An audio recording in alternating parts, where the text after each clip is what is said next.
Welcome to गुरुदेव्स classes. आज का हमारा टॉपिक है नाउन जेंडर्स। ठीक है, तो इनको पहले डिफाइन करते हैं, जेंडर क्या होता है। डेफिनेशन ऑफ जेंडर, तो nouns which refer to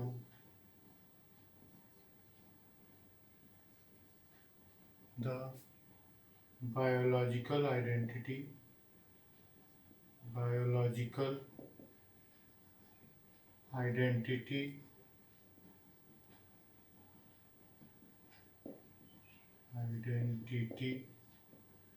nouns which refer to the biological identity of a living or non-living thing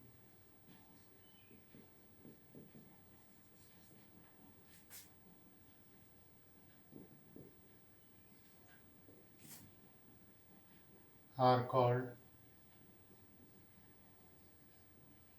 genders। Means वो नाउन्स जो किसी लिविंग यानी जीवित या नॉन लिविंग जो निर्जीव चीज़ें हैं उनकी बायोलॉजिकल आइडेंटिटी को रेफर करती हैं, उनकी बायोलॉजिकल आइडेंटिटी के बारे में बताती हैं, उनको हम कहते हैं genders. There are four genders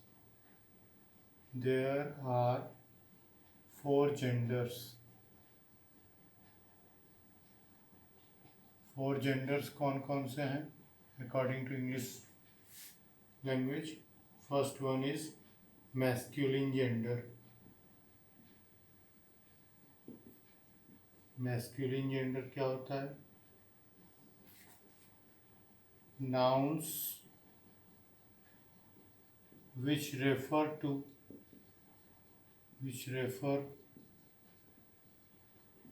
to male members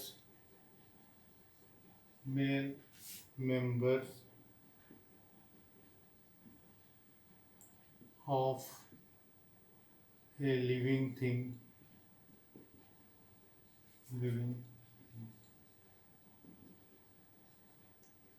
living thing में हम काउंट करते हैं केवल ह्यूमंस और एनिमल्स को, ह्यूमंस एंड एनिमल्स।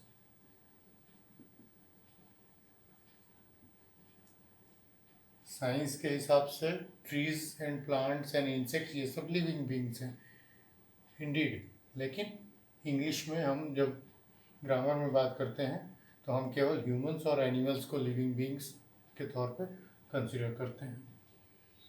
तो nouns which refer to male members of living things, humans and animals are called masculine gender.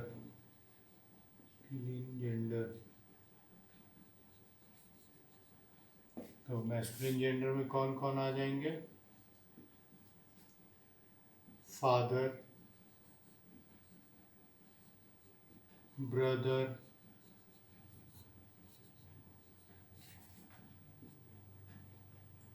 Man,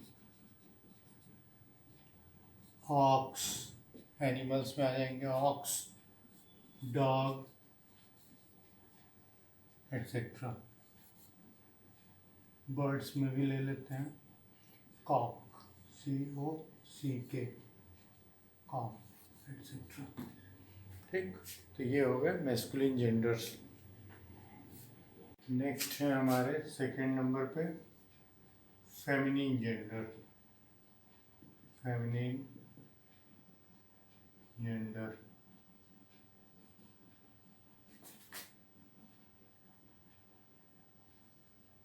nouns which refer to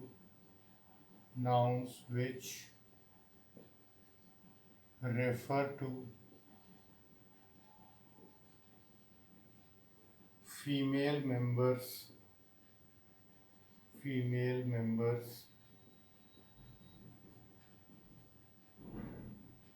of a living thing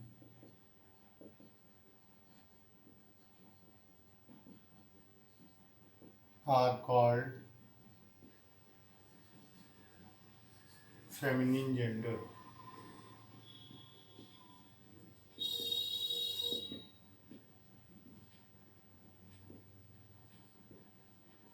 Examples: mother, sister, girl. Animals में ले लें काऊ, birds में हो गई hen, etcetera. ठीक. Third हमारे हैं common genders. Common gender.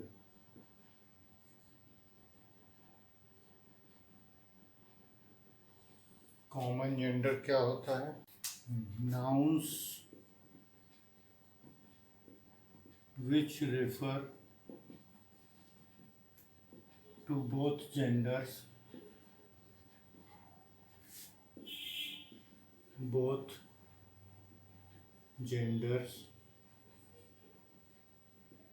or do not disclose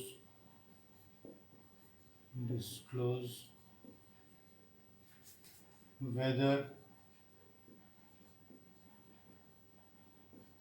the noun is male or female,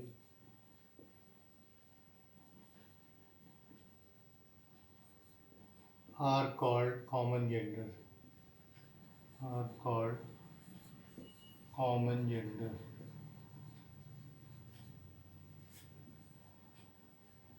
Gender means वो nouns जो या तो दोनों genders के लिए commonly यूज किए जाते हैं, या वो ये डिस्क्लोज ही नहीं करते हैं कि हम किसी मेल के बारे में बात कर रहे हैं या फीमेल के बारे में बात कर रहे हैं. ऐसे नाउन्स को हम कहते हैं कॉमन जेंडर. एग्जाम्पल के तौर पे देखिए, बेबी. अगर मेल बेबी है तो भी हम उसको बेबी कहेंगे, फीमेल बेबी होगा उसको भी हम बेबी कहेंगे. ठीक. ऐसे ही टीचर. अगर हम बोलते हैं टीचर तो ये डिस्क्लोज ही नहीं करता कि हम सर की बात कर रहे हैं या मैडम की बात कर रहे हैं. ठीक है. ऐसे ही है वर्ड स्टूडेंट. स्टूडेंट भी मेल भी हो सकता है, फीमेल भी हो सकता है. ये चीज़ डिस्क्लोज नहीं की जा रही है, तो इनको हम कहते हैं common gender. Last is our neuter gender.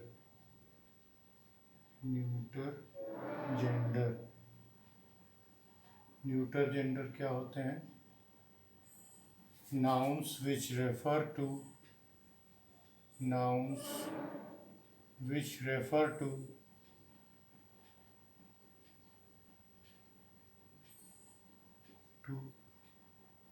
Non living things. जितनी भी नॉन लिविंग थिंग्स हैं उनको रेफर करने वाले trees, insects,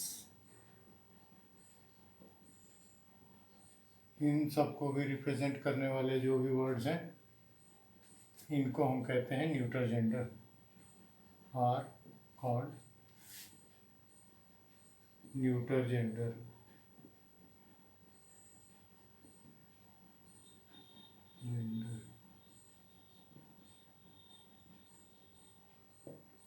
example: table, rose, plants, trees, ये सब इस कैटेगरी में आ जाएंगे. फ्लावर्स भी आ जाएंगे, रोज या बी. ये न्यूटर जेंडर के एग्जाम्पल्स हैं. अब इसके बाद कुछ नॉन लिविंग ऑब्जेक्ट्स ऐसे भी होते हैं जिनको हम पर्सोनिफाई करके देखते हैं. मतलब हम उनको कंसिडर करते हैं कि वो ह्यूमन की तरह हैं, तो उनके फिर मेल और फीमेल जेंडर्स डिफाइन करने होते हैं. personified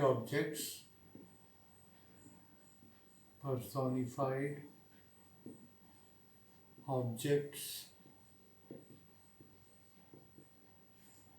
which represent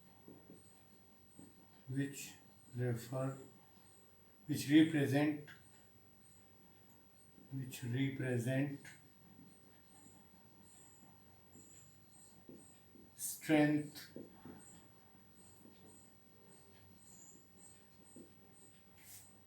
power and aggression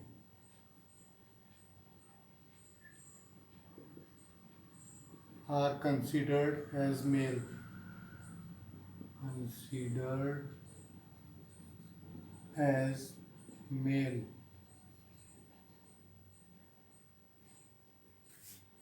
Example,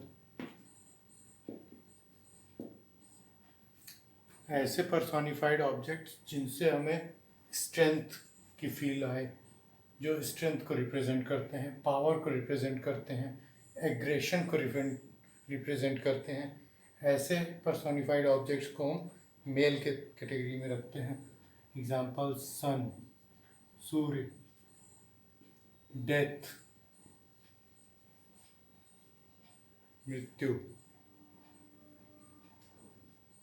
storm यानी तूफान.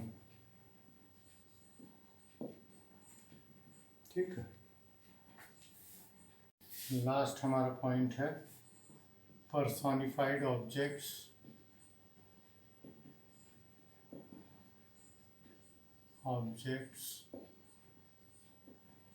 which represent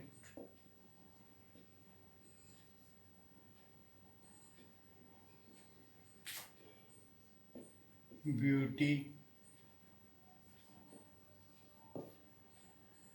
love, nurture, etc. are considered as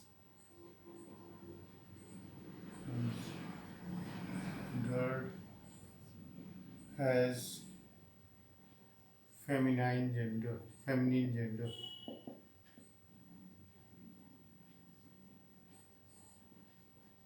मतलब ऐसी पर्सोनिफाइड ऑब्जेक्ट्स जो खूबसूरती, ब्यूटी यानी खूबसूरती को शो करती हैं, लव शो करती हैं, नर्चर शो करती हैं, ख्याल रखना, किसी चीज़ का ध्यान रखना, सॉफ्टनेस को शो करती हैं. ऐसी पर्सोनिफाइड ऑब्जेक्ट्स को हम फेमिनाइन जेंडर की कैटेगरी में रखते हैं. फॉर एग्जांपल, हम कहते हैं मदर अर्थ, धरती माँ, क्योंकि माँ की तरह वो केयर करने को शो करती है, तो इसलिए अर्थ को हम फीमेल मानते हैं.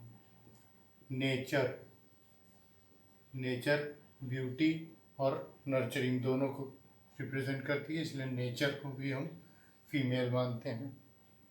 मर्सी, दया, ये भी लव को शो करती है, इसलिए इनको भी हम फीमेल मानते हैं पर्सोनिफाइड फॉर्म में.